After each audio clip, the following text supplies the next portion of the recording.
भारत का रहा है और किस तरह से एक नई शुरुआत इस वक्त लोगों को अगर स्वरोजगार से अपने को इसमें सोमवार से शुक्रवार दोपहर 3 बजे सिर्फ डीडी न्यूज पर। टूक के प्रायोजक हैं वंडर सीमेंट इस्तेमाल कीजिए, फर्क नजर आएगा।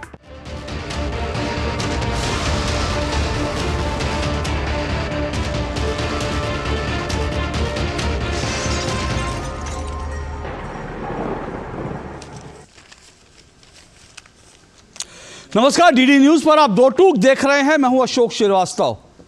बहुत दिन नहीं हुए जब हाल ही में संसद भवन के अंदर डीएमके के एक सांसद सेंथिल कुमार ने 3 राज्यों में बीजेपी की बड़ी जीत पर यह टिप्पणी करते हुए कहा था कि बीजेपी सिर्फ गौमूत्र वाले राज्यों में जीत सकती है, सिर्फ गौमूत्र वाले राज्यों में।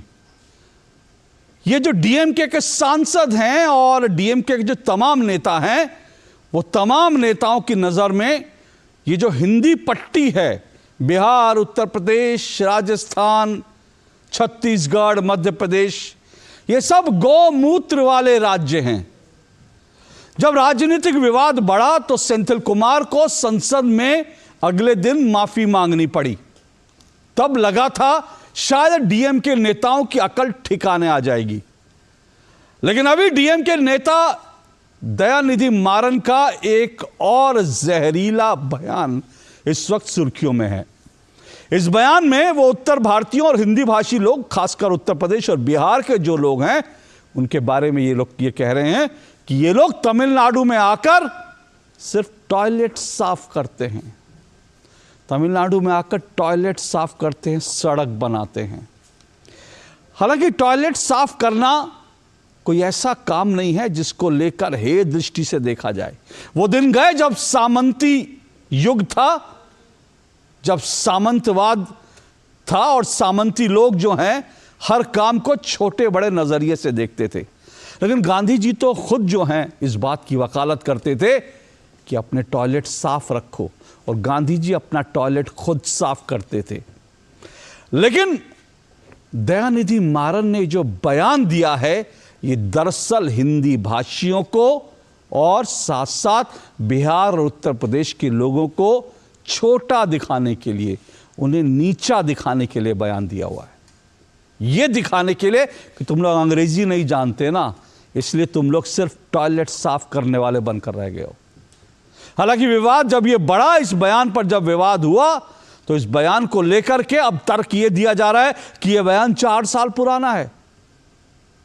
लेकिन सवाल यह है, अगर ये 4 साल पुराना बयान भी है तो क्या डीएमके नेताओं की, इंडिया अलायंस के नेताओं की क्या सोच बदली है? क्या वो पछतावा कर रहे हैं, शर्मिंदा हैं कि उन्होंने आज के 4 साल पहले ये बयान दिए थे? क्या 4 साल पुराने इन बयानों पर आज तक माफी मांगी गई है? नहीं, और आज भी माफी किसी ने नहीं मांगी। इसलिए दो टूक में आज इस जहरीली जुबान और नफरती बयान का हम टेस्ट करेंगे और इस पर सवाल उठाएंगे, क्योंकि इस देश में जो भी उत्तर भारतीय, दक्षिण भारतीय या फिर किसी को भी छोटा बड़ा दिखाने की कोशिश करेगा, इस देश में जो भी विभाजन डालने की कोशिश करेगा, बांटने की कोशिश करेगा, उसकी मानसिकता पर प्रहार होना चाहिए, उससे सवाल होने चाहिए। और आज दो टूक में इसी जहरीली जो जबान है और ये जो नफरती बयान है, इसी पर सवाल उठाएंगे। लेकिन उससे पहले जरा दयानिधि मारन का ये जहरीला बयान सुन लीजिए और आज इस पर जो तमाम प्रतिक्रियाएं आई उस पर भी नजर डालिए।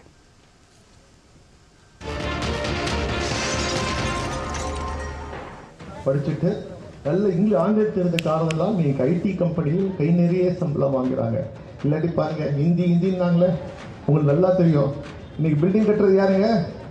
இன்னைக்கு பாருங்க எல்லா வேலையும் வந்து யூபியில் ஹிந்தி மட்டும் படிக்கிறவன் தான், பீகாரில் ஹிந்தி மட்டும் படிக்கிறவன் இங்கே வந்து தமிழை கற்றுக்கிட்டு இன்னைக்கு நம்ம வீடு கட்டி தரான், சாலையை பிறக்கிறான், கக்கூஸ் கழுவுறான். இதாங்க ஹிந்தி படித்தாங்க। ये तो बहुत अच्छी बात है। कुछ लोग टॉयलेट साफ करने का काम करते हैं, कुछ गंदगी फैलाने का काम करते हैं। तो दयानिधि मारन जैसे लोग गंदगी फैलाने का काम करते हैं। देश को तय करना है कि गंदगी फैलाने वाले लोग चाहिए या गंदगी साफ करने वाले। जब इस प्रकार की जो भाषा सही बोलते हैं, है, उसकी ठीक निंदा है। करता हूं, लेकिन इसका जवाब फिर राहुल चल गांधी रहा को है। देना चाहिए, फिर अखिलेश यादव जी को देना चाहिए, और जो ऐसी पार्टियों से अपने रिश्ते रखते हैं और उत्तर भारत में राजनीतिक सफलता की आस भी रखते हैं, इसका जवाब उनको देना चाहिए। हमारे लिए उत्तर हो, दक्षिण हो, पूरब हो, पश्चिम हो, सारा भारत एक है। डीएमके के हमारे जो साथी ने जो बयान दिया वो स्वीकार नहीं होगा। बिहार, यूपी क्या हो, आंध्र प्रदेश, मणिपुर के लोग हर जगह जा सकते हैं, काम करेंगे। उनकी चिंता अगर ये होती कि सफाई कर्मचारियों का एक बड़ा वर्ग, बड़ा क्या 98% लोग एक ही जाति से क्यों, मैं समझता हूं इस तरह के बयानों की स्वीकार्यता कहीं नहीं है। इस गठबंधन की जो गठरी है, इसमें ऐसे एक से एक गुनाहगार भरे हुए हैं जिनके गुनाहों की गिनती अगर आप करेंगे तो आपकी गिनती पूरी नहीं हो पाएगी। कभी सनातन पे वार, कभी हिंदी भाषी लोगों पर प्रहार, और कहेंगे जी, कभी कहेंगे कि ये साउथ है, ये नॉर्थ है, ये ईस्ट है, ये वेस्ट है। ये जो बिखराव और टकराव की इनकी मानसिकता है, ये विकृत मानसिकता है, ये मानसिक रूप से दिवालियेपन के कगार पे खड़े हुए हैं। आपको याद होगा, यही लोग जो है पहले सनातन पे इन्होंने प्रहार वार शुरू कर दिया, अब हिंदी भाषी लोगों पे प्रहार। अरे भैया, टॉयलेट और टॉयलेट बनाना और टॉयलेट की सफाई रखना तो हमारे लिए गर्व का विषय है, तुम्हारे लिए शर्म का विषय हो सकता है। तुम बात करते हो बहुत बड़ी बड़ी कि साहब हम जो है वो जो पिछड़े हैं, दलित हैं, कमज़ोर तबके हैं, उनकी बात करते हैं, उनका आप मजाक उड़ा रहे हो।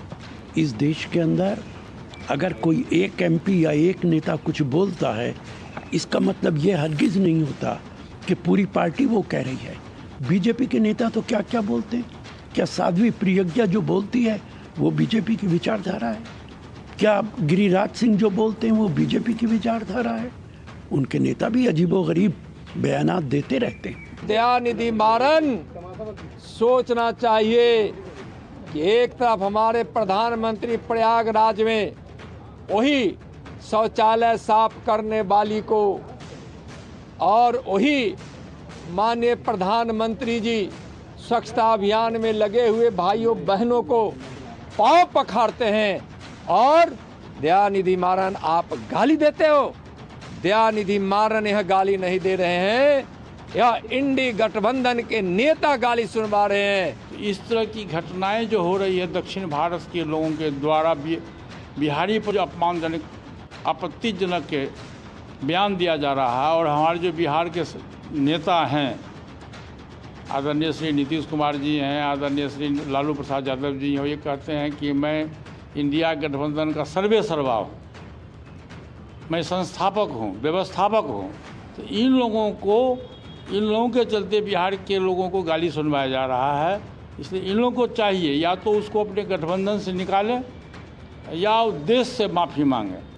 Mr. Dayanidhi Maran, stop insulting the Bihari boys who serve there. क्या मतलब है इसका? बिहार के लोगों की एक परंपरा है, संस्कार है, सत्कार है।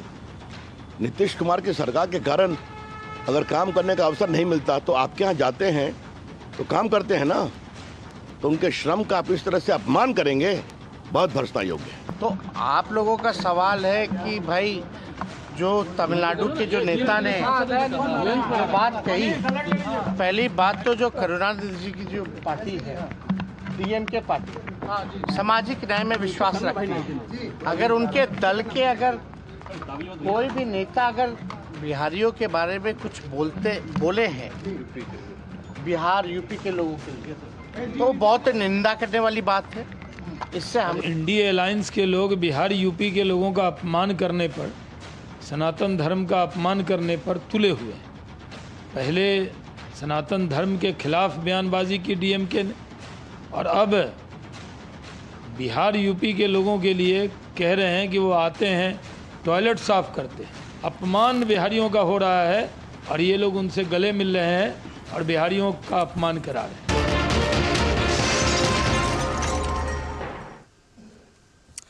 तो आपने सुना किस तरह से राजनीतिक भूचाल जो है इस बयान पर आ गया, लेकिन सबसे बड़ी बात यह है कि इन बयानों पर राहुल गांधी लगातार खामोश हैं।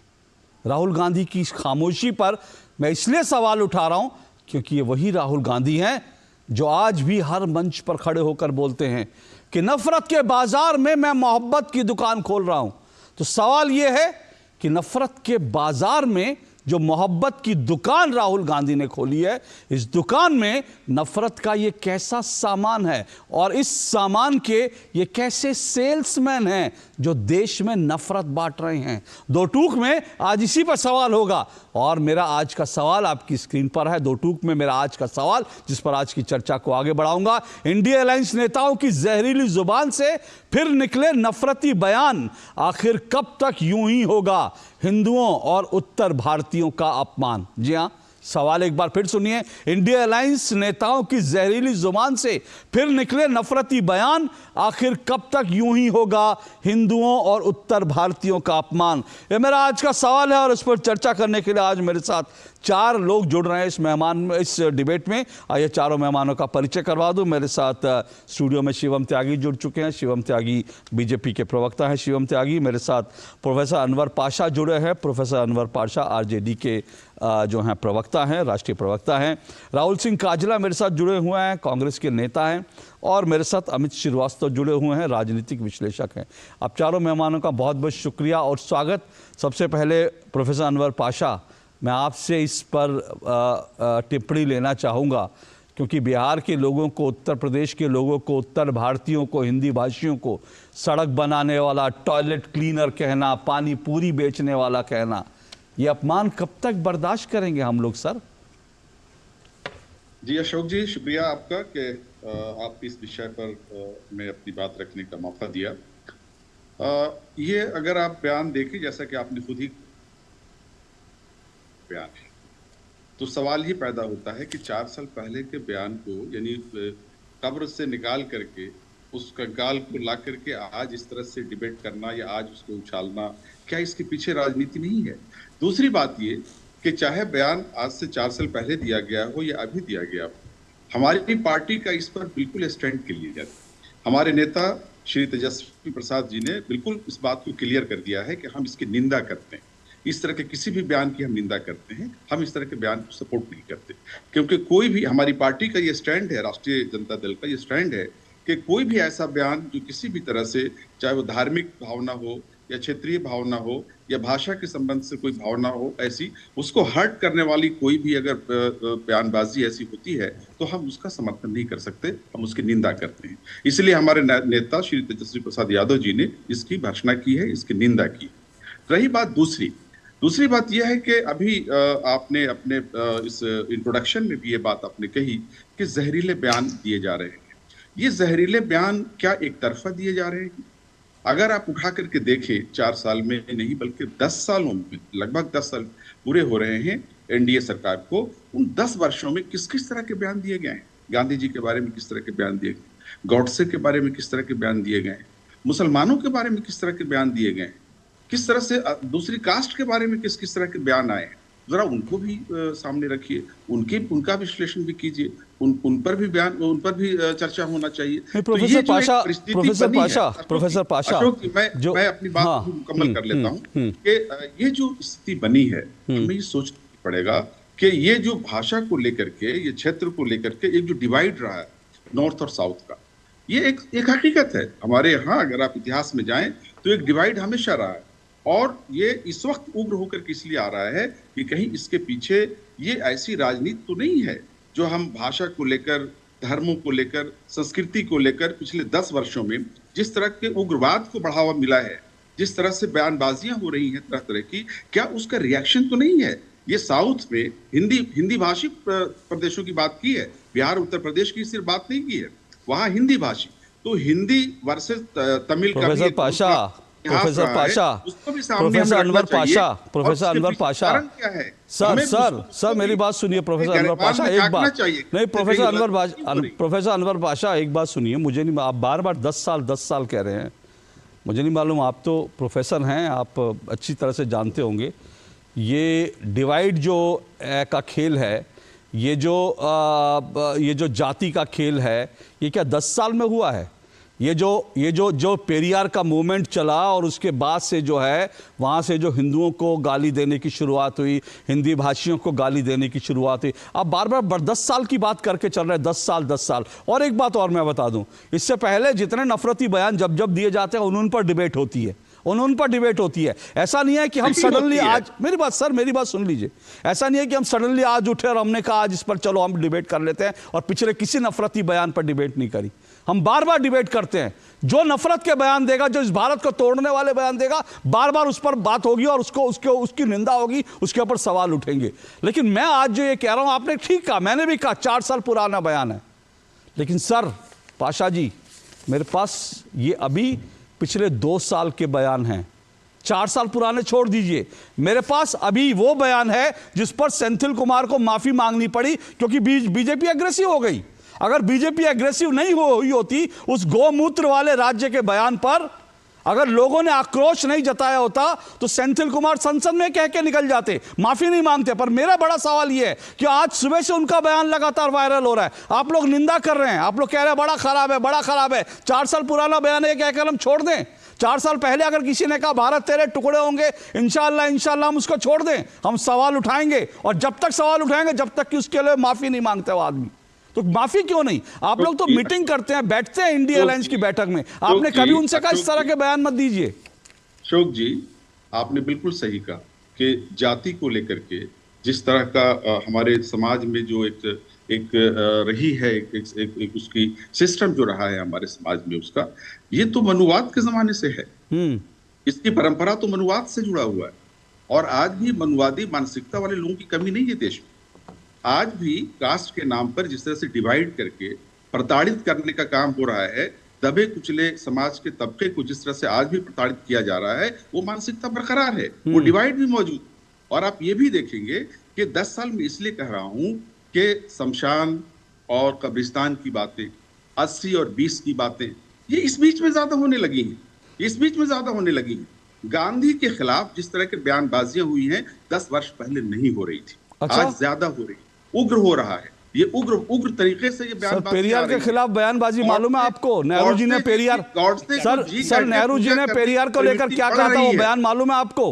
नेहरू जी ने और गांधी जी ने पेरियार को लेकर क्या कहा था, आपको जानकारी है?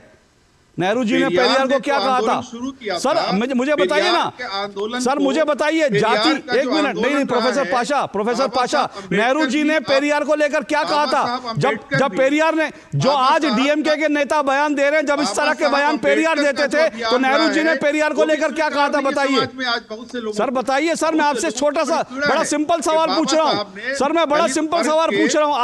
आप उसको जाति के मुलम्मे में चढ़ा रहे हैं। मैं आपसे बड़ा सिंपल सवाल पूछ रहा हूं प्रोफेसर पाशा, मैं आपसे बड़ा सिंपल सवाल पूछ रहा हूं। आप जाति का मुलम्मा चढ़ा रहे हैं, आप 10 साल पहले पुराने बयान, मैं आपसे सीधा सा सवाल पूछ रहा हूं। आज के 50 साल पहले भी जब इस तरह के बयान पेरियार देते थे तो पंडित नेहरू ने क्या कहा था, आपको मालूम है पेरियार के बारे में? बताइए सर। देखिए, कोई भी ऐसा बयान, सर बताइए ना सर। मैंने पूछा पंडित नेहरू ने पेरियार को क्या कहा था? आज जो आप डीएमके नेताओं के बयान को जस्टिफाई कर रहे हैं, मैं पूछ रहा हूं पेरियार को लेकर क्या कहा था? बड़ा सिंपल सवाल है। और आपको सर, मेरा बड़ा सिंपल सवाल है सर। नेहरू जी, प्रोफेसर पाशा, मेरा बड़ा सिंपल सवाल है। प्रोफेसर पाशा, बहुत सिंपल सवाल पूछ रहा हूं। पेरियार को लेकर नेहरू जी ने क्या कहा था? जो नेहरू जी ने पेरियार को लेकर कहा था, क्या आज आप लोग डीएमके के नेताओं के लिए कह सकते हैं? मैं बिल्कुल आपसे कह रहा हूं कि पेरियार ने जो आंदोलन शुरू किया था, वो दलित वर्ग का के खिलाफ जो प्रताड़ना थी, सर नेहरू जी ने पेरियार को लेकर क्या कहा था? और उस आंदोलन, सर नेहरू जी ने पेरियार को लेकर क्या कहा था? वो आंदोलन तो सर नेहरू जी ने पेरियार को लेकर क्या, आपसे हाथ जोड़कर एक छोटी सी जानकारी चाह रहा हूं ताकि इस डिबेट को आगे बढ़ाऊं। 3 मेहमान और मेरे साथ हैं, छोटी सी आपसे जानकारी चाह रहा हूं सर। आप प्रोफेसर है, बहुत छोटी सी जानकारी दे रहा हूं, चाह रहा हूं। नेहरू जी ने पेरियार को क्या कहा था जब पेरियार इसी तरह के बयान देते थे? जब पेरियार इसी तरह के बयान देते थे तो नेहरू जी ने पेरियार को क्या कहा था, जरा बता दीजिए मुझे। और क्या आज आप ऐसे बयान देने वाले के लिए वो शब्द का इस्तेमाल कर सकते हैं? पेरियार का कोई भी ऐसा बयान जिससे देश को सर जलेबी मत बनाइए प्रोफेसर पाशा, मेरे पास और भी मेहमान हैं, मेरे पास और भी अगर आप निंदा नहीं कर सकते, अगर आप उनका बचाव करने के लिए आइए, खुलकर कहिए कि हाँ हमें वोट चाहिए, हम डीएमके के साथ है क्योंकि उत्तर भारत में हम डूब रहे हैं, हमको दक्षिण भारत में डीएमके बचाएगा। आप खुलकर कहिए, जलेबी मत बनाइए, जलेबी मत बनाइए प्रोफेसर पाशा। शिवम त्यागी रिस्पॉन्ड कीजिए। वो नहीं रुकेंगे आज वो नहीं रुकेंगे क्योंकि उनके पास कहने के लिए कुछ नहीं है। बोलिए शिवम त्यागी। तो उसको भी मत बोलिए। मैं सर छोड़िए सर, प्रोफेसर पाशा आप जलेबी बनाने आए, जलेबी बनाइए आप, मुझे उससे एतराज नहीं है, लेकिन कम से कम एक सवाल का जवाब दीजिए। बिहारियों को इतनी बड़ी गाली दी जा रही है, एक बार नहीं बार बार गाली दी जा रही है, और आरजेडी के प्रवक्ता यहां बैठकर जलेबी बना रहे हैं। ये बिहार से आते हैं, ये बिहार से आते हैं और फिर कहते हैं कि हमारा डीएनए बिहार का है। इनके बिहार के डीएनए को गाली देकर चला जाए कोई, और तब ये जलेबी बनाते हैं। ये इनकी हकीकत है। इनकी आवाज रोकिए, मैं इनको जरा हकीकत सुनाता हूं। इनकी आवाज रोकिए प्रोफेसर पाशा की, इनकी आवाज अब सुनिए। मैं आपको बयान सुनवा रहा हूं, ये बयान किसी और के नहीं, ये बयान डीएमके नेताओं के हैं और कांग्रेस नेताओं के हैं, जो उन्होंने हिंदुओं को गाली देते हुए दी है, जो उन्होंने दरअसल जो है हिंदी भाषियों को गाली देते हुए दी है। ये क्या कहा है? ये सेंथिल कुमार ने कहा हिंदी भाषी राज्य जो हैं ये गौमूत्र राज्य हैं। और इसके अलावा क्या? इसके अलावा के नेहरू डीएमके के नेता कहते हैं बिहारियों के पास दिमाग नहीं होता, बिहारियों के पास दिमाग नहीं होता। आज जो प्रोफेसर पाशा यहां ज्ञान दे रहे हैं, जरा बताइए आपके पास दिमाग है? मैं मानता हूं, लेकिन के नेहरू डीएमके के नेता मानते हैं प्रोफेसर पाशा के पास दिमाग नहीं है क्योंकि ये बिहारी हैं। ये मेरा बयान नहीं, के नेहरू डीएमके के नेता का बयान है। और सुनेंगे टीके सेलेंगेवन, ये कहते हैं हिंदी पिछड़े लोगों की भाषा है। आपको गर्व नहीं होगा हिंदी बोलने पर, मुझे गर्व है, मैं हिंदी बोलता हूं, इसलिए आज आप डीएमके का बचाव करें क्योंकि आपको हिंदी पे गर्व नहीं है, मुझे गर्व है। और सुनेंगे, मैं आपको बताता हूं टीआरवी राजा, इन्होंने क्या कहा? इन्होंने कहा उत्तर भारतीयों को लोकतंत्र की समझ नहीं होती है, आपको लोकतंत्र की समझ नहीं होगी, मुझे है प्रोफेसर पाशा, इसलिए मैं विरोध में खड़ा हूं। और मैं सुनाता हूं, यह कहा गया ये सनातन जो है ये एड्स है, आपको शायद सनातन एड्स लगता होगा, मुझे नहीं लगता, इसलिए आज मैं डीएमके नेता के बयान के खिलाफ खड़ा हूं। और आपको लगता है हिंदी भाषी लोग गौमूत्र वाले राज्य हैं, इसलिए आज आप उनका बचाव कर रहे हैं। मुझे लगता है कि हम गौमूत्र राज्य नहीं है, इसलिए मैं खड़ा हूं। आपको लगता होगा हिंदी भाषी लोग टॉयलेट क्लीनर हैं, मुझे लगता है हिंदी भाषी लोग हम गर्व करते हैं, हमने हिंदुस्तान को अपने खून पसीने से सींचा है। आपको गर्व नहीं होगा हिंदी भाषी होने पर, मुझे गर्व है, इसलिए आज मैं खंडन करता हूं डीएमके नेताओं के बयानों का, लेकिन आप में वो साहस नहीं है कि आप इनका खंडन कर सके, इसलिए आज आप बचाव कर रहे हैं और गोल गोल जलेबी घुमा रहे हैं। रिस्पॉन्ड कीजिए शिवम त्यागी। आप लोग राजनीति कर रहे हैं शिवम त्यागी, जो आप 4 साल पुराने बयान को लेकर आ गए। देखिए, मुझे लगता है जिस तरह की चीजें हुई हैं, जिस तरह के बयान आ रहे हैं, कम से कम इस पर तो शर्म जाहिर करनी ही चाहिए, और कुछ नहीं। बयान चाहे 4 साल पुराना हो, 40 दिन पुराना हो, 40 साल पुराना हो या 400 साल पुराना हो, अगर आपने कहा है तो ये आपकी मानसिकता दर्शाता है, और ये मानसिकता बताती है आपकी कि आप किस तरीके से इस देश में जो है एक डिवाइड पैदा करने की कोशिश करते हैं। लेकिन 4 साल पुराना बयान ये क्यों? क्या ये किसी राजनीतिक साजिश के तहत आज ये जो है ये इस तरह का बयान जो वायरल किया गया? आप मुझे एक चीज बताइए, मैं अशोक जी आपसे ही पूछना चाहता हूं, आपकी शायद मुझे लगता है 1-1.5 साल पुरानी एक वीडियो वायरल हो रही है जिसमें लाखों व्यूज आ गए। किसी बुद्धिजीवी ने देखा होगा, उसको लगा होगा कि आपने बेहतरीन बोला तो वो तुरंत आगे आई। और आजकल सोशल मीडिया का जमाना है, आपने कुछ भी कहीं 20 साल पहले किसी रैली में बोला होगा, ये मत सोचिए कि आप उसको बोलकर निकल जाएंगे और वो सामने नहीं आएगा। तो ये सामने आया आज। विषय एक और है, जब आप इस तरीके के लगातार सीरीज देखते हैं, लगातार बयान देखते हैं, तो आप पाएंगे कि डीएमके छोड़िए, पूरे इंडिया अलायंस ने इतने सारे बयान दिए हैं, तो उसी सीरीज में ये बयान भी किसी ने देखा तो वो आगे बढ़ गया। लेकिन इसका ये बिल्कुल मतलब नहीं है कि अकाउंटेबिलिटी तय नहीं होती। मुझे जो इंडिया अलायंस वाले हैं, जो उधर जो साउथ के लोगों ने कहा, या खास तौर पर साउथ के लोग ऐसा नहीं मानते, लेकिन जो नेता ने कहा, दयानिधि मारन हो, चाहे वो जूनियर स्टालिन हो, चाहे वो कार्ति चिदम्बरम, तमाम लोग हैं, मुझे उससे भी ज्यादा परेशानी बिहार के उप मुख्यमंत्री से है। उन्होंने क्या कहा? देखिए, वो तो डीएमके तो जो है सामाजिक न्याय पर टिकी हुई पार्टी है, और हम इस बात की पूरी तरीके से निंदा करते हैं, और अगर मजदूर वहां नहीं रहेंगे तो कुछ नहीं कर पाएगा तमिलनाडु। रियली? आचार्य चाणक्य के राज्य को आप एक मजदूर से रिप्रेजेंटेशन करते हैं, जबकि वो गलत नहीं है। महर्षि वाल्मीकि के राज्य को आप इस तरीके से रिप्रेजेंट करते हैं, सुश्रुत के राज्य को आप इस तरीके से रिप्रेजेंट करते हैं, गुरु गोविंद सिंह जिनका जन्म वहां पे हुआ, उनके राज्य को आप इस बीमारू राज्य से कंपेयर करते हैं। कमाल बात हो गई। सम्राट अशोक के राज्य को आप इस तरह की भाषा कहकर सामने वाला आदमी निकल जाता है और वहां के जो उप मुख्यमंत्री हैं वो कहते नहीं नहीं वो तो सामाजिक न्याय पर बनी हुई पार्टी है, सामाजिक न्याय पर बनी हुई पार्टी है तो बिहार को गाली देकर चली जाएगी या हिंदी भाषी राज्यों को गाली देकर चली जाएगी, क्योंकि आपके अपने पॉलिटिकल फिटमेंट है और आपकी मजबूरी है उनके साथ कंधे से कंधा मिलाकर रहना। तो कोई आकर बिहार को, बिहारियों को, उत्तर प्रदेश वालों को गालियां भी देगा तो आप चुपचाप सुन लेंगे और as a deputy chief minister आप उसको चुपचाप सुनकर बैठ जाएंगे और कहेंगे नहीं नहीं निंदा करते हैं, ऐसे करते हैं, वैसे करते हैं। मुझे एक चीज निंदा के अलावा क्या कर सकते हैं? क्या कर सकते हैं? क्या कर सकते हैं? मैं बिहारियों का सेंटिमेंट क्या है? क्या कर सकते हैं? नहीं निंदा का सेंटिमेंट क्या है? फोन उठाकर बात नहीं कर सकते? हर दूसरे दिन इंडिया अलायंस की बैठक हो रही है, जाकर उनको कहते क्यों नहीं और सोशल प्लेटफॉर्म पर आकर क्यों नहीं कहते कि मैं इसका भरसकर विरोध करता हूं और इस तरह की बातें अगर करते रहेंगे लगातार डीएमके वाले तो आने वाले इंडिया अलायंस की बैठक में मैं उसका हिस्सा नहीं रहूंगा, और अगर बिहारियों का अपमान इसी तरीके से लगातार डीएमके और इंडिया अलायंस वाले करते रहे तो मैं उसका हिस्सा नहीं रहूंगा। आपको अपनी कुर्सी प्यारी है लेकिन आपको क्या है कि आप उस कुर्सी से आगे कुछ सोच ही नहीं पाते, उसी में घुसे हुए। और एक इंटरेस्टिंग चीज और मैं कहना चाहता हूं, ये बिल्कुल आउट ऑफ कॉन्टेक्स्ट है, और वो ये कि अनवर पाशा ने कहा कि ये जातियों का जो मामला है ये तो सच्चाई है, इस देश में जातियां तो बिल्कुल सच्चाई है, इसको तो नहीं टाल सकते, ये तो मनुस्मृति से आया है। तो सर मुझे एक चीज बताइए, ये पठान, रिजवी, शेख, सिद्दीकी खान, मिर्जा, कायस, सैयद, भरसया, भरसो, अंसारी, बेहंग, चिकवा, दुनिया, दंजी, गुनिया, मंसूरी, इदरीसी, नाई, मनिहार, दरवेश, बड़ई, कुरैशी, इन्होंने कौन सी मनुस्मृति पढ़ी थी? यहां कैसे जातियां हैं भाई? कृपया करके एक दूसरे को तोड़ना, देश को तोड़ना बंद करिए। कश्मीर से लेकर कन्याकुमारी, अटक से लेकर कटक तक हिंदुस्तान अखंड है, अखंड था, अखंड रहेगा और आगे बढ़ेगा। लेकिन कृपया करके ये साउथ नॉर्थ की सोच, इसकी वजह है एक और, क्योंकि आप देख रहे होंगे अशोक जी, जिस तरीके से मर्यादा पुरुषोत्तम भगवान श्री राम आ रहे हैं, जिस तरीके से प्राण प्रतिष्ठा हो रही है और जिस तरीके से पूरा हिंदुस्तान भारत एक जगह जुड़ रहा है, ये जो तोड़ने वाले लोग हैं इन लोगों को ये बर्दाश्त नहीं हो रहा है। तो आए दिन कभी वो साउथ की और नॉर्थ की बहस खड़ी कर देंगे, कभी जातियों की बहस खड़ी कर देंगे, कभी किसी व्यक्ति की जाति निकाल कर ले आएंगे और उस पर अपमान की बात करने लगेंगे, कभी उपराष्ट्रपति का अपमान कर देंगे। इस देश को इकट्ठा होने से अब कोई रोक नहीं सकता और आप जैसी तोड़ने वाली जो शक्तियां हैं इसी तरीके से मुंह की खाएंगी। ओके, मुझे एक ब्रेक लेना है, मैं आऊंगा राहुल आपके पास आऊंगा और साथ साथ जो है मैं अमित श्रीवास्तव के पास भी आऊंगा। प्रोफेसर अनवर पाशा आपको रिस्पॉन्ड करने का मौका दूंगा, लेकिन मेरा निवेदन है कि जो सवाल हो कम से कम सवाल पर तो आए, हम इधर उधर की बातें करने। आज ये इंपॉर्टेंट मुद्दा है और आपने ये कहा कि 4 साल, बार बार ये हो रहा ना 4 साल पुराना बयान, तो मैं आज का एक बयान लेकर आऊंगा आप लोगों के लिए, आज का बयान और इंडिया अलायंस के नेता का बयान है। 4 साल पुराने बयान को चलिए आप लोग जो है झाड़ पूछ करके कह दें ये राजनीतिक साजिश है। क्या? मैं आता हूं, अमित आता हूं, मैं आज के बयान को लेकर आऊंगा इस ब्रेक के बाद। यही तो है देश का सबसे पुराना पंचांग। 1937 से लेकर आज तक लाला राम स्वरूप का आरसी एंड सन्स वाला कालांतर। गोल्डी छोले मसाले, जहाँ जाए रिश्ते बनाए, जहाँ जाए रिश्ते बनाए, गोल्डी मसाले।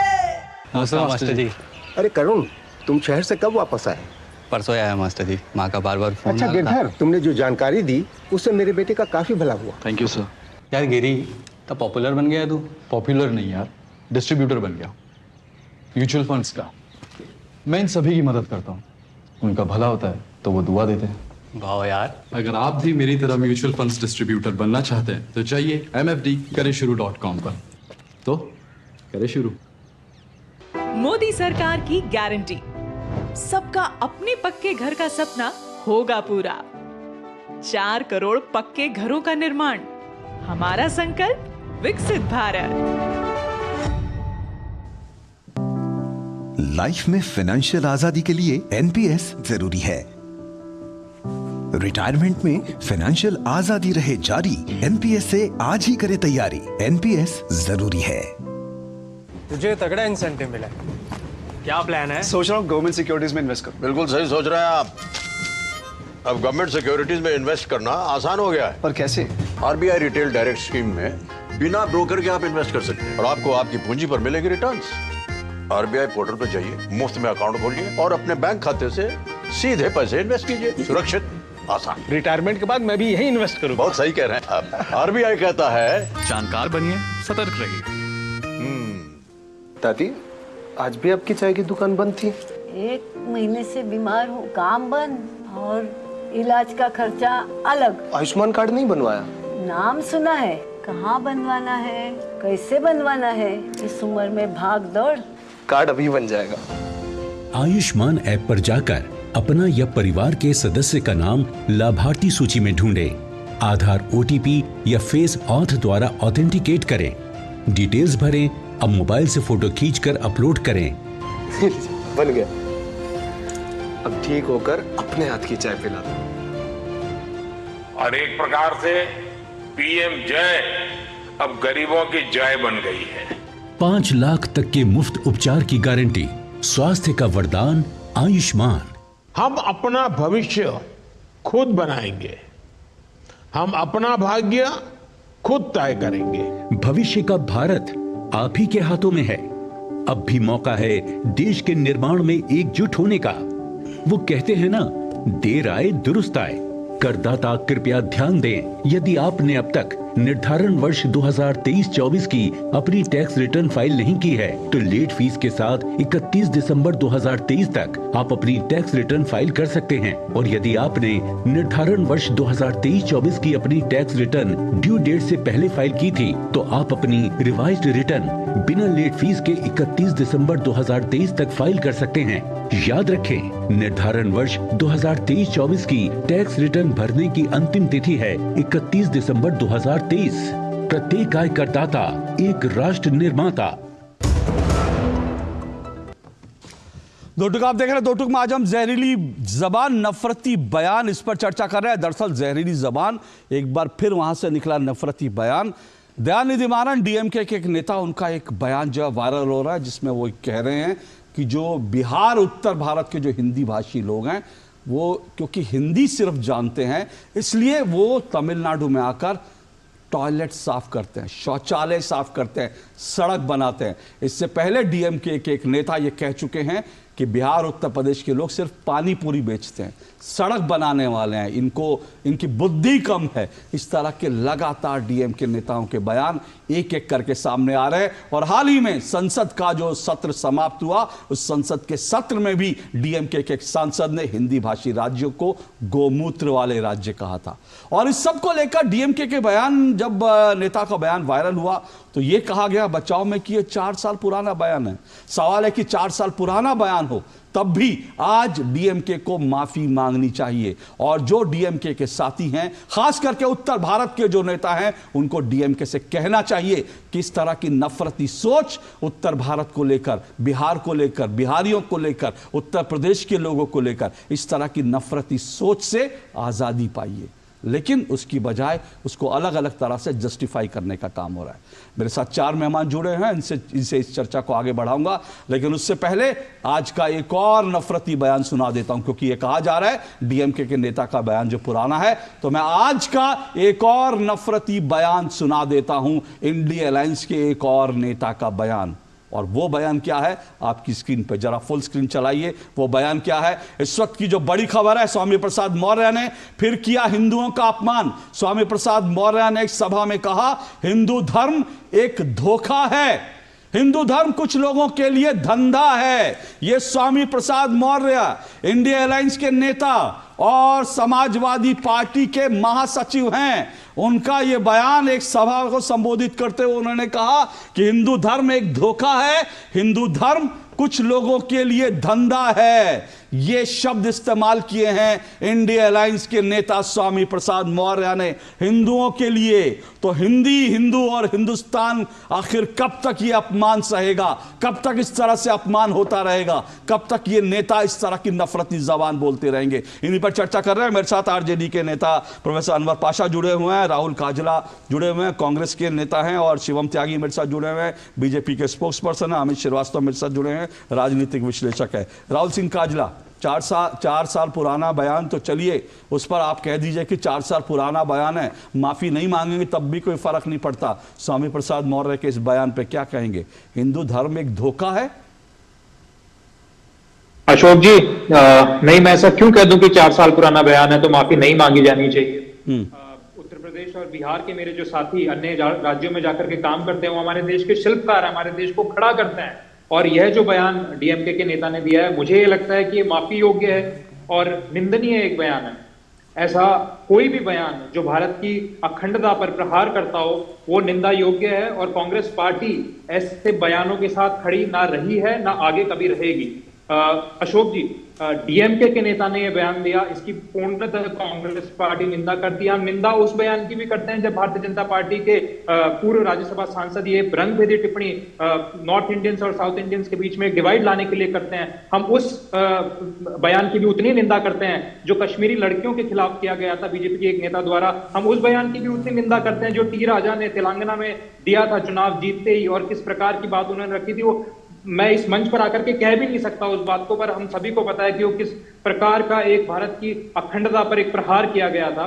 तो इस बयान से मुझे यह उम्मीद है कि डीएमके के बड़े नेता, डीएमके पार्टी और इस अलायंस के बड़े नेता इस बयान के लिए एक क्लैरिफिकेशन लेंगे मारन जी से। मारन जी एक जिम्मेदार नेता है डीएमके के, और इस बयान के लिए कोई there are no two ways about it, माफी मांगे जाने योग्य ये बयान है। और भारत की अखंडता पर अगर कोई भी इस प्रकार का प्रहार करता है, चाहे वो तरुण विजय हो भारतीय जनता पार्टी के, चाहे टी राजा हो भारतीय जनता पार्टी के, चाहे योगी आदित्यनाथ हो, माफी योग्य ये बयान है और इनके लिए माफी मांगी जानी चाहिए। और स्वामी प्रसाद मौर्य पे तो आपने कुछ कहा ही नहीं, मैंने उनका बयान चलाया। क्या हिंदू धर्म एक धोखा है और क्या इंडिया अलायंस की ये लाइन है? क्योंकि ये पहला बयान नहीं है हिंदुओं के खिलाफ। लगातार जब से इंडिया अलायंस बना है तब से हिंदुओं के खिलाफ, सनातन धर्म के खिलाफ इस तरह के जहरीले बयान एक एक करके दिए जा रहे हैं। कितनों को माफ करेंगे राहुल काजला, और कब तक माफ करेंगे? कब तक माफ करेंगे? मैं तो ये पूछ रहा हूं जी।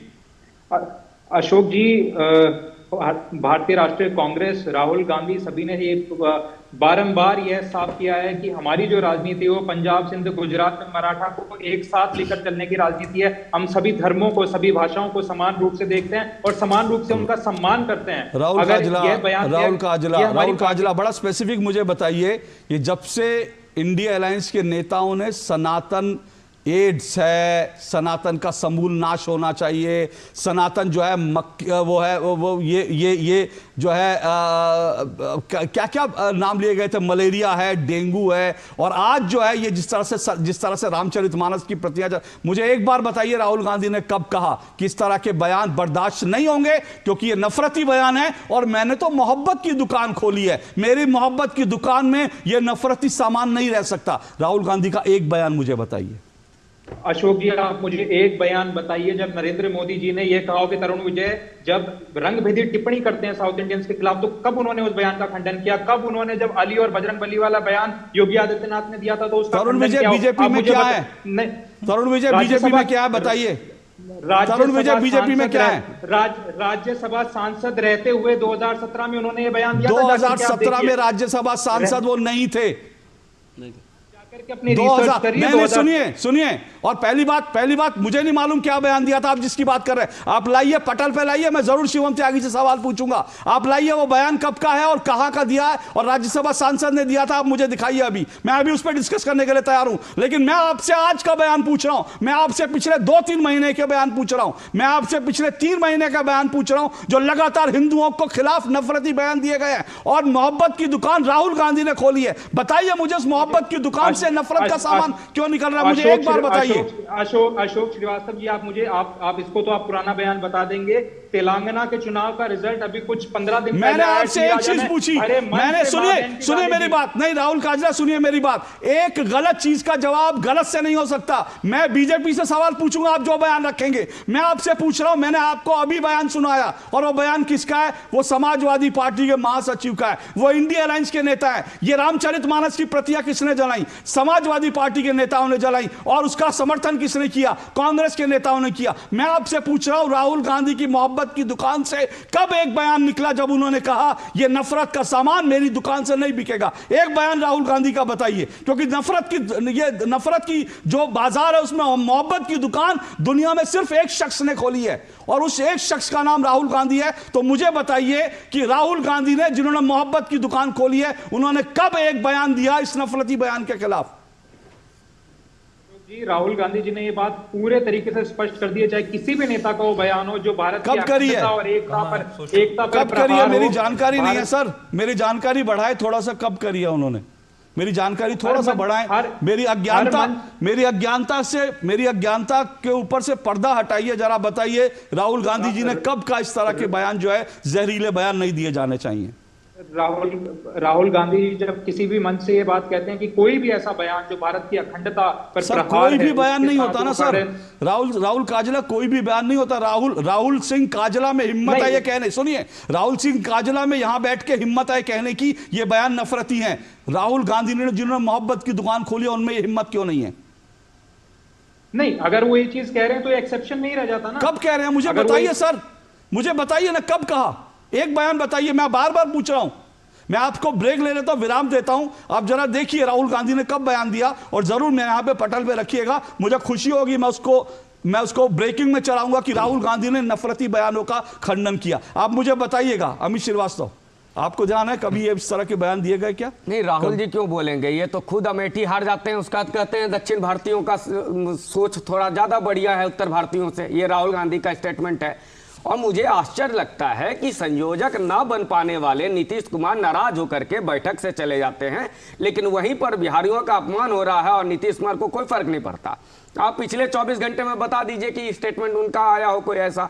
और यदि 4 साल पुराना ये बयान है जैसा ये पासा साहब कह रहे थे, तो क्या इन्हीं बयानों के मद्देनजर ये गठबंधन बनाया गया कि यूपी बिहार में भाजपा को अच्छी सीटें मिल जाती है, इसलिए आप तुम यूपी बिहार वालों को गाली दो और हम तुम्हारे साथ गठबंधन में खड़े हो जाएंगे।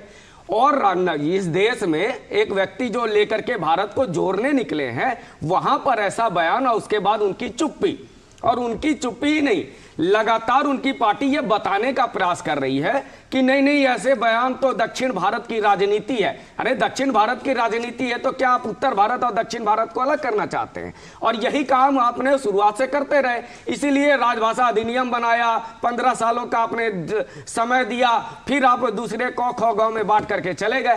प्रश्न केवल ये है कि हम पर बिहारियों को अगर आप टॉयलेट वाला मानते हैं, तो मुझे चिंता अब यह है कि जब INDIA गठबंधन की बैठक अगली तमिलनाडु में होगी, तो नीतीश कुमार जब तमिलनाडु पहुंचेंगे तो DMK के समर्थक इनको क्या मानेंगे? एक बिहार से मुख्यमंत्री आया है, हमारा भागलपुर में का मैं बिहारी हूं, क्या हमारा नेता आया है या बिहार का मुख्यमंत्री या उप मुख्यमंत्री आए हैं या टॉयलेट साफ करने वाले का नेता आया है? या तेजस्वी यादव जब तमिलनाडु जाएंगे तो उनको तमिलनाडु के लोग क्या कहेंगे कि एक टॉयलेट साफ करने वाला आया है? और टॉयलेट साफ करने वाला, पेरियार की बात करते हैं, पेरियार ने तो इसी बात के लिए आंदोलन किया था, उसकी शिक्षा भी आपके साथ नहीं आई। आप इसको हीन भावना मानते हैं जो टॉयलेट साफ करने वाले होते हैं, तो फिर पेरियार का नाम आप क्यों लेते हैं? पेरियार को तो आपने वही मार दिया। तो आप ना तो पेरियार के हुए, और जिस स्वामी प्रसाद मौर्य समाजवादी पार्टी की बात करते हैं, वो समाजवाद कहां पर है?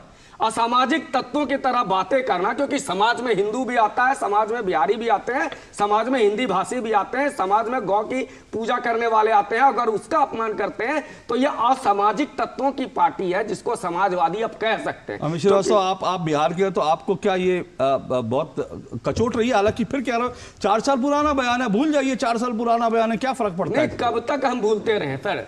4 साल पहले, अभी कुछ दिनों पहले ही बिहार का एक यूट्यूबर लड़का, वहां पर मजदूरों का ही मामला था, वो सामने लाता है तो उस पे DMK और RJD का गठबंधन सामने आता है और उस पे NSA लगा दिया जाता है। वो लड़के को उसके अकाउंट सीज कर दिए जाते हैं। वहां पे तो गठबंधन हम कब तक स्वीकार करते रहे?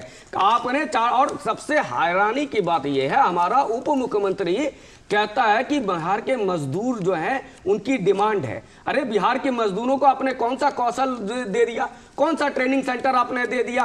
और आप सरकार चला रहे हैं या मैन पावर सप्लाई की कंपनी चला रहे हैं कि आप अपनी कंपनी का प्रचार कर रहे हैं कि ये देखो भैया हमारे कंपनी के लोगों का डिमांड है। आपको तो शर्म आना चाहिए। आप में अगर नैतिक जिम्मेवारी होती तो आप कहते कि यार तमिलनाडु खाली करो, हमारे यहाँ रोजगार है। लेकिन रोजगार के नाम पर तो आपने क्या दिया है? और लॉ एंड ऑर्डर तो आपने ऐसा कर दिया कि छठ पूजा शांति का पूजा था। छठ पूजा हमारे बिहार का शांति का था। हम आस्था में सड़क पे थूकते नहीं थे, लेकिन छठ पूजा के दिन लखीसराय में हत्या हो गई। ASI मारा जा रहा है, पुलिस वाले मारे जा रहे हैं। उस विषय को छोड़ दीजिए, मैं उस विषय में नहीं जाऊंगा। लेकिन ठीक है आप वो ठीक है, वो आपकी वो अगर आगे जब हम डिबेट आगे बढ़ाएंगे कभी इस पर जरूर चर्चा करेंगे, उसमें मुझे कोई एतराज नहीं है। टिप्पणी के लिए ठीक है, लेकिन मैं फिर जो है प्रोफेसर पाशा जिस युवा का जिक्र जो है अभी अमित कर रहे थे, उन्होंने नाम नहीं लिया, नाम मैं ले लेता हूं। मनीष कश्यप जो है यूट्यूबर, उनको इसलिए एनएसए लगा दिया गया था कि वो तमिलनाडु और बिहार के बीच नफरत फैला रहे हैं। क्या आपको लगता है ये जो दयानिधि मारन है उन पर भी एनएसए लगनी चाहिए? ये जो डीएमके के नेता एलंगोवन है उन पर भी एनएसए लगना चाहिए? के.एन. नेहरू जिन्होंने कहा बिहारियों के पास दिमाग नहीं होता, उन पर भी एनएसए लगना चाहिए? देखिए, बहुत सेलेक्टिव होकर के अगर आप विश्लेषण करेंगे तो इसी तरह के नतीजे बराबर। बहुत बढ़िया। आप इसे बिहारी वर्सेस तमिलनाडु बनाओ। मैं बना रहा हूं सर, मेरे बयान मेरे नहीं है सर, माफी चाहता हूं। आपसे बिहारी मेरे बयान नहीं है सर, ये अभी जो सर ये मेरा इनमें से कोई भी बयान मैंने नहीं दिया सर। प्लीज सर, प्लीज मेरे ऊपर एनएसए लग जाएगा। ये कह रहे पाशा जी मेरे ऊपर एनएसए लग जाएगा, इनमें से कोई बयान मेरा नहीं है सर, मैं माफी चाहता हूं। आप मुझे एनएसए में फंसाने की कोशिश कर रहे हैं, ये मेरा कोई बयान नहीं है सर। अशोक जी मुझे बोलने दीजिए सर, इनमें से मैं माफी के साथ कह रहा हूं, इनमें से मेरा कोई बयान नहीं है। बिहार का संदर्भ क्यों आ रहा है?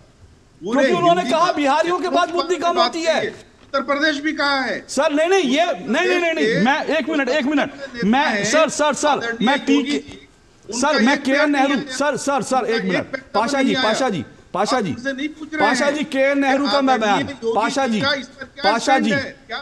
मैं के.एन. नेहरू का बयान की बात कर रहा हूं। के.एन. नेहरू ने स्पेसिफिक कहा है बिहारियों के पास दिमाग कम होता है। बयान की आपको चिंता है, लालू जी के बयान की आपको, योगी जी से बयान लेने की कोई चिंता नहीं है। आप उत्तर प्रदेश का कहीं संदर्भ नहीं ला रहे हैं। ये पूरे हिंदी भाषी क्षेत्र के लिए कहा है। उत्तर प्रदेश भी है, बिहार भी उसमें है, दो प्रदेशों का नाम लिया। दूसरी चीज ये, दूसरी बात यह है कि जहां तक रोजगार का सवाल है, अभी अमित जी को शायद पता नहीं है कि हमारी सरकार ने अभी 1.25 लाख बेरोजगार नौजवानों को शिक्षा के क्षेत्र में उनको नौकरी दी है। बिहार की जनसंख्या कितनी है सर बेरोजगारों की? ये 3 लाख लोगों को सर मैंने इसीलिए कहा था ना, मैंने इसीलिए अमित जी आपको कहा था, मुझे मालूम है वो कोई सरकारी आंकड़ा लेकर आएंगे, डिबेट को इधर उधर ले जाएंगे। पाशा जी आपने बहुत रोजगार दिया।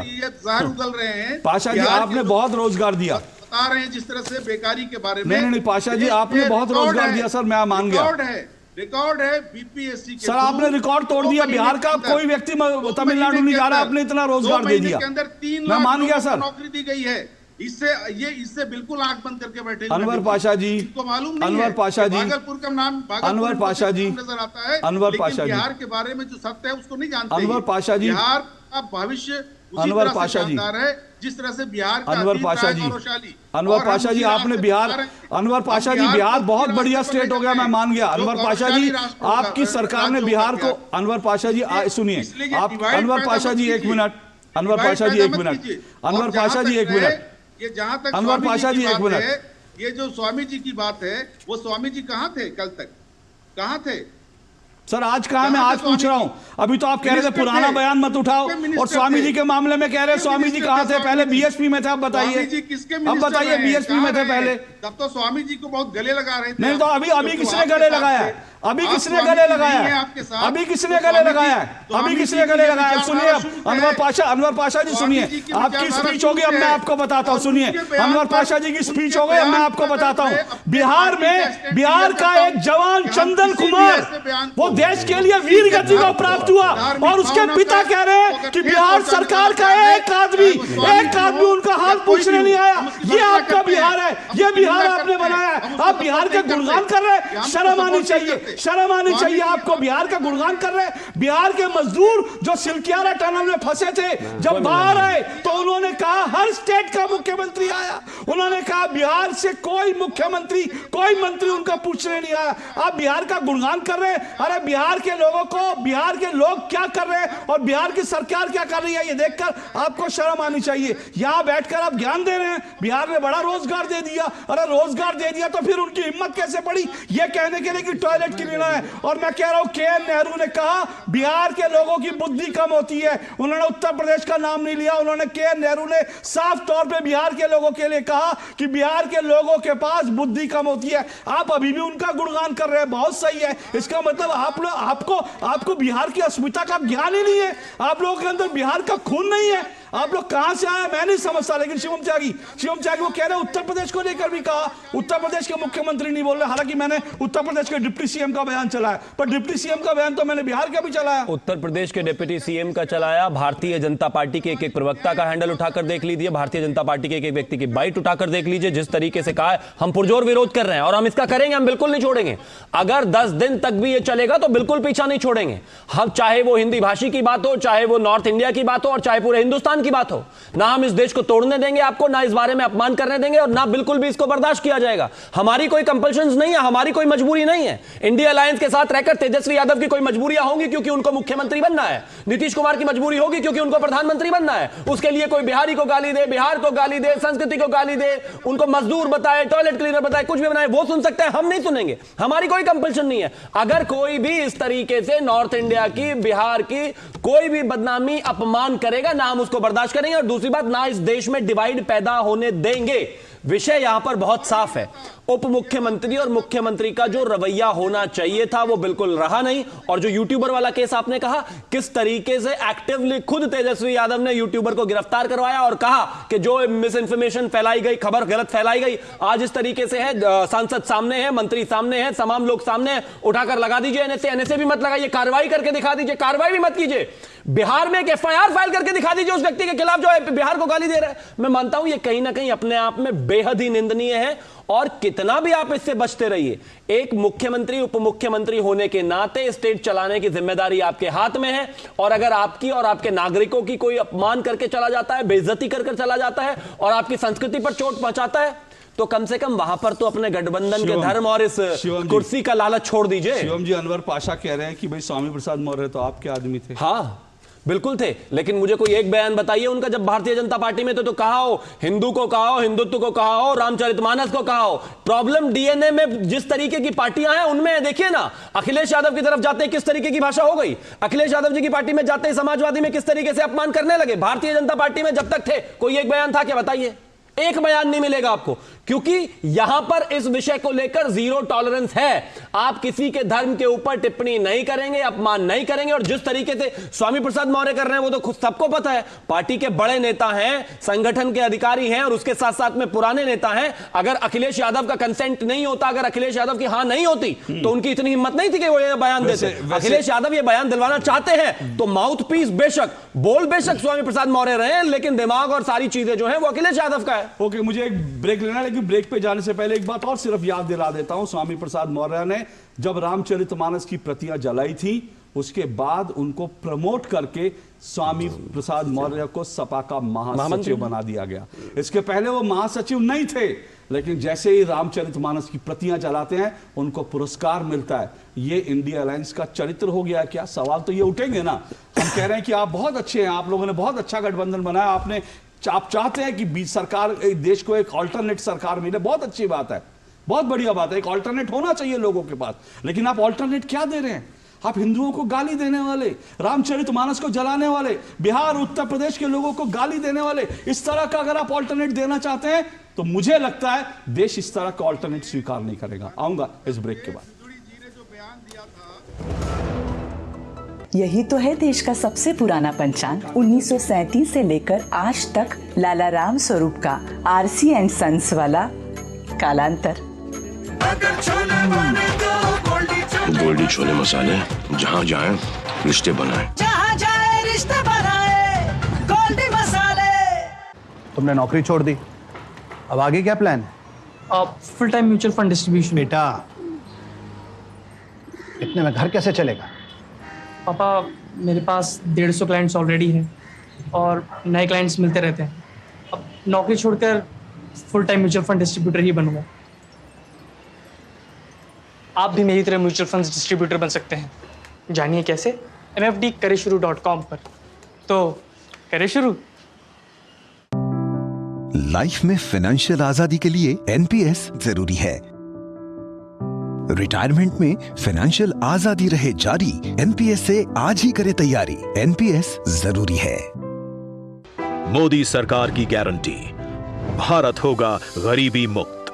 5 सालों में 13 करोड़ 50 लाख लोगों को गरीबी से बाहर निकाला।